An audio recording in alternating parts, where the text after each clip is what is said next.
Welcome to lesson number 32। Lesson number 31 में आपने सीखा कि कैसे आप फेसबुक एड्स के थ्रू कंसल्टिंग सर्विसेज बेच सकते हो। मैंने आपको कंप्लीट स्ट्रैटेजी समझाई। आज आप समझोगे कि कैसे आप फेसबुक एड्स के थ्रू ई कॉमर्स के प्रोडक्ट्स बेच सकते हो। बहुत ही आसान तरीका है, बहुत ही सिंपल स्ट्रैटेजी है। अगर आप इसे स्टेप बाय स्टेप फॉलो करोगे देन आप किसी भी टाइप का e commerce product through Facebook ads बेच सकते हो। ठीक है, तो चलिए स्टार्ट करते हैं। अब जब भी आप फेसबुक एड्स यूज करो फॉर ई कॉमर्स, एक चीज बहुत बहुत बहुत ज्यादा जरूरी है आपके लिए समझना। वो चीज क्या है? Life time value of customer. क्या है जी वो चीज? आपके कस्टमर की life time value. Life time value क्या होती है कि वो कस्टमर आपके साथ जितने साल बिजनेस करने वाला है उन सालों में कितना रेवेन्यू देके जाएगा आपको, उसे हम कहते हैं life time value of a customer. एक सिंपल एग्जांपल लो, आपके घर में दूध आता होगा, राइट? अब जो भी आपके घर दूध देता है, आसपास का कोई दुकान वाला, क्या आप उससे दिन में बस या महीने में बस एक बार दूध लेते हो? नहीं लेते। आप उससे डेली दूध लेते होगे। और क्या आप महीने में एक महीना उससे दूध लेते हो, दूसरे महीने किसी और से दूध लेते हो? नहीं। आप उससे कई सालों से दूध ले रहे होगे। मतलब आपने उसके साथ कितने का बिजनेस कर लिया होगा। सपोज करो डेली आप 100 रुपए का दूध लेते हो, तो महीने में 3,000 रुपए का दूध आप उससे ले रहे हो, साल में 36,000 रुपए का दूध आप उससे ले रहे हो। एंड आई एम श्योर आप 5-6 साल जब से आपकी फैमिली वहां रह रही है तब से आप उस दूध वाले से दूध ले रहे हो। सो अगर आप 10 साल से उससे दूध ले रहे होगे देन आप 3 लाख का बिजनेस उस दूध वाले के साथ कर चुके हो। मतलब आपकी लाइफ टाइम वैल्यू क्या है उस दूध वाले के लिए? 5 लाख, 10 लाख आपकी लाइफ टाइम वैल्यू है। एक और एग्जांपल लो। अब एग्जांपल लेते हैं, सपोज करो डोमिनोज का या पिज्जा हट, किसी का भी ले सकते हो जिसका भी पिज्जा आपको पसंद है। सपोज करो आपको पिज्जा बहुत पसंद है और एक पिज्जा जो आप मंगाते हो वो ऑन एन एवरेज पड़ता है आपको 450 रुपए का। मान लेते हैं एग्जाम्पल के लिए आप पिज्जा लेते हो पिज्जा हट से, आप किसी और से भी ले सकते हो जो भी आपका फेवरेट होगा। हम मानते हैं आप लेते हो पिज्जा हट से। अब आप एक बात बताओ, क्या आप महीने में बस एक बार पिज्जा लेते होगे अपने फेवरेट पिज्जा वाले से? ऐसा तो नहीं होता होगा। मिनिमम 3 या 4 बार तो आप लेते ही होगे। हम मानते हैं महीने में आप लेते हो कम से कम 3 बार पिज्जा। और क्या आप बस एक महीना पिज्जा लेते होगे? पूरे साल ही लेते होगे आप, है ना? प्लस पिज्जा के साथ आप और चीजें भी लेते होगे, खाली पिज्जा नहीं लेते होगे। ठीक है, तो मान लेते हैं आप हर महीने 3 पिज्जा लेते हो। मतलब 12 महीने में आपने कितने पिज्जा लिए?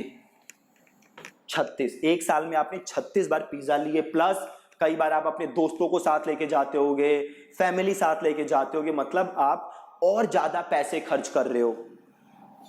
एक पिज्जा की वैल्यू है 450। देख रहे हो आप? 36 इंटू 450, हम मान लेते हैं कुछ 18,000 के करीब का होगा। मतलब साल भर में आप पिज्जा हट से 18,000 रुपए का पिज्जा ले चुके हो। अब क्या आप पिज्जा बस एक साल लोगे और अगले साल नहीं लोगे? ऐसा तो होगा नहीं। आप 2-3 साल या कई साल आप सेम कंपनी से पिज्जा लोगे। मतलब आप अगेन खाली पिज्जा हट से आप से कम 50,000 से लेके लाख रुपए इजीली आपकी लाइफ टाइम में आपसे कमाएगा। ये तो मैं बहुत कम बता रहा हूं। अब अगर पिज्जा हट आपसे साल में या आपकी लाइफ टाइम में 1 लाख रुपया आपसे कमा सकता है, तो आपको एक्वायर करने के लिए पिज्जा हट कितने खर्च कर सकता है? इजीली काफी सारे पैसे खर्च कर सकता है। अगर पिज्जा हट आपको एक्वायर करने के लिए 3,000, 5,000 10,000 रुपए भी खर्च कर रहा है तो पिज्जा हट को कोई लॉस नहीं है। क्यों नहीं है? क्योंकि पिज्जा हट आपको या आप पिज्जा हट को 1,00,000 रुपए का बिजनेस दोगे। दूसरी तरफ अगर मैं ये समझूं कि भाई मेरा एक पिज्जा तो 450 रुपए का है, अगर पिज्जा हट ये सोचे कि एक पिज्जा मेरा 450 रुपए का है तो एक यूजर को लाने के लिए मैं 300 या 200 रुपए खर्च कर सकता हूं, इससे ज्यादा खर्च करूंगा नहीं। फिर होगा क्या? आपकी वैल्यू कितनी है? लाख रुपए, और पिज्जा हट खर्च कितने कर रहा है? 200 रुपए।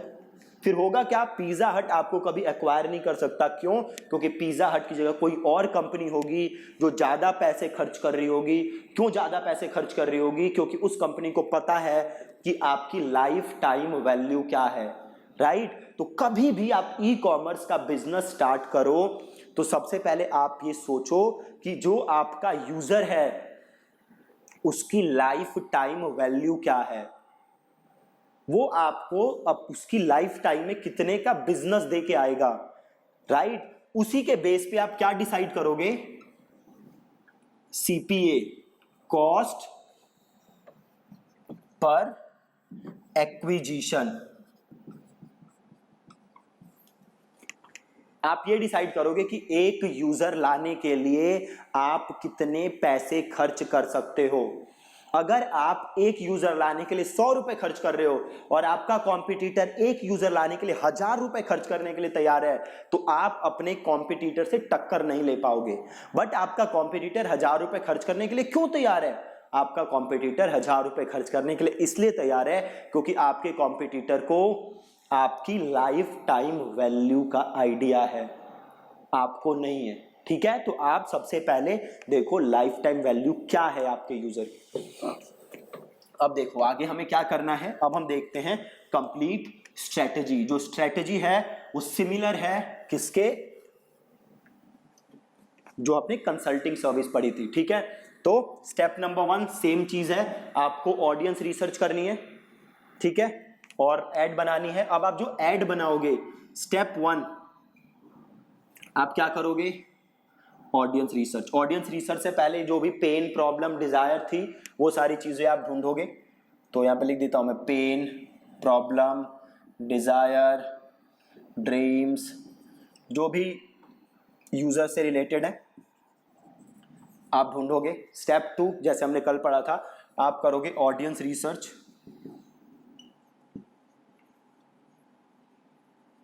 Then step 3 content creation. Step 3 क्या होगा? Content creation. सपोज करो आप क्या बेच रहे हो? आप बेच रहे हो वेट लॉस। वेट लॉस का प्रोडक्ट है कोई, वो बेच रहे हो आप। तो सबसे पहले क्या करना है आपको? पेन, प्रॉब्लम, ड्रीम्स, डिजायर ये सब ढूंढोगे। देन आप फेसबुक पे करोगे ऑडियंस रिसर्च। देन आप करोगे create content around weight loss. किसके अराउंड कंटेंट क्रिएट करोगे? Around weight loss. ठीक है, अब इसके बाद आएगा स्टेप 4। स्टेप 4 में आप क्या करोगे? आप करोगे run again video views ad या ट्रैफिक एड। क्या रन करोगे? वीडियो व्यूज या ट्रैफिक। फॉर एग्जाम्पल सपोज करो आप ट्रैफिक रन कर रहे हो तो आप करोगे क्या? आप एक ब्लॉग लिखोगे। सपोज करो मैंने ब्लॉग लिखा 5 टिप्स टू लूज वेट। ये मैंने ब्लॉग लिखा और इसी ब्लॉग के नीचे एक बटन होगा और वो बटन क्या होगा? By weight loss product at the rate जो भी आपका प्राइस है, राइट? तो यहां क्लिक करके क्या कर सकता है? वो आपका प्रोडक्ट खरीद सकता है। ऊपर क्या होगा? पूरा ब्लॉग, नीचे होगा बटन। सेम चीज हो सकती है वीडियो। सपोज आपने वेबसाइट पे ही ब्लॉग की जगह क्या पोस्ट की? वीडियो। यूजर जैसी पूरी वीडियो देख लेगा, नीचे उसके पास एक ऑप्शन आ जाएगा जहां से वो आपका प्रोडक्ट खरीद सकता है। तो यहाँ पे वो बटन क्लिक करेगा और जाके आपका प्रोडक्ट खरीद लेगा। अब या तो आप ट्रैफिक ऐड रन कर लो या फिर आप क्या करो? आप फेसबुक पे रन करो video views. Video views, video views ad run करो। कोई भी आपकी वीडियो देखेगा और वही नीचे लिंक होगा जहां से जाके वो आपका प्रोडक्ट खरीद लेगा। ठीक है, बहुत ही सिंपल है। सेम स्ट्रेटेजी है जैसी कंसल्टिंग की थी। सो आपने ऐड रन की। अब स्टेप 5 पे क्या होगा? अगेन आप क्या बिल्ड करोगे? Custom audience. अब कस्टम ऑडियंस कितने लोगों के बिल्ड करोगे? एक, जिसने आपकी वीडियो देखी, ठीक है, दूसरी जिसने लैंडिंग पेज विजिट किया, और तीसरी जिसने प्रोडक्ट ऐड टू कार्ट किया, और चौथी जिसने प्रोडक्ट परचेज किया। ये आप कस्टम ऑडियंस बिल्ड करोगे, ठीक है। स्टेप 6, आप नई एड्स रन करोगे। अब नई एड्स किसके लिए रन करोगे? तो दो ऑडियंस हो जाएंगी, एक कोल्ड ऑडियंस और एक कस्टम ऑडियंस। कोल्ड ऑडियंस कौन सी रन करोगे? Based on your audience research. और कस्टम ऑडियंस क्या? एक ऐड रन करोगे उन लोगों के लिए जिसने वीडियो देखी, एक लोगों के लिए जिसने लैंडिंग पेज विजिट किया, एक वीडियो जिसके लिए जिसने प्रोडक्ट ऐड टू कार्ट किया, प्लस जिसने परचेज कर लिया उसको अपने और वेट लॉस के प्रोडक्ट बेचोगे। आपका एक वेट लॉस का प्रोडक्ट कुछ दिन चलता होगा, तो जैसे ही वो खत्म होने वाला होगा, वो दोबारा प्रोडक्ट खरीद सके, तो उसको आप और ऐड दिखाओगे। प्लस आप इन्हें क्या दिखाओगे? और कंटेंट। खाली बेचोगे ही नहीं, इन्हें आप अपनी कंटेंट भी दिखा सकते हो। अपना और कंटेंट दिखाओ ताकि ये लोग आपका कंटेंट देखें, आप पे ट्रस्ट बिल्ड हो और आपका प्रोडक्ट खरीदें, ठीक है। तो ये सिंपल स्ट्रेटजी है जो कि आप यूज कर सकते हो किसी भी टाइप का ई कॉमर्स प्रोडक्ट बेचने के लिए। अब लोग देखो गलती क्या करते हैं, वो ई कॉमर्स का प्रोडक्ट बनाते हैं और सीधे ट्रैफिक भेजना स्टार्ट कर देते हैं प्रोडक्ट पेज पे। अब होता क्या है कि यहां पे थोड़ा ट्रस्ट बिल्ड नहीं हो पाता। अगर आप पहले कंटेंट दिखाओगे यूजर को, तो थोड़ा ट्रस्ट बिल्ड करना क्या हो सकता है, इजी रहता है। और यूजर आप पे ट्रस्ट बिल्ड होता है जब, तो यूजर प्रोडक्ट खरीदे उसके चांसेस आपके बढ़ जाते हैं, राइट। तो कल हमने स्ट्रेटेजी देखी कंसल्टिंग के लिए, आज आपने देखी ई कॉमर्स के लिए। ऑलमोस्ट सेम स्ट्रेटेजी है जो आप यूज कर सकते हो ई कॉमर्स के लिए, ठीक है जी। Thank you so much for watching this lesson.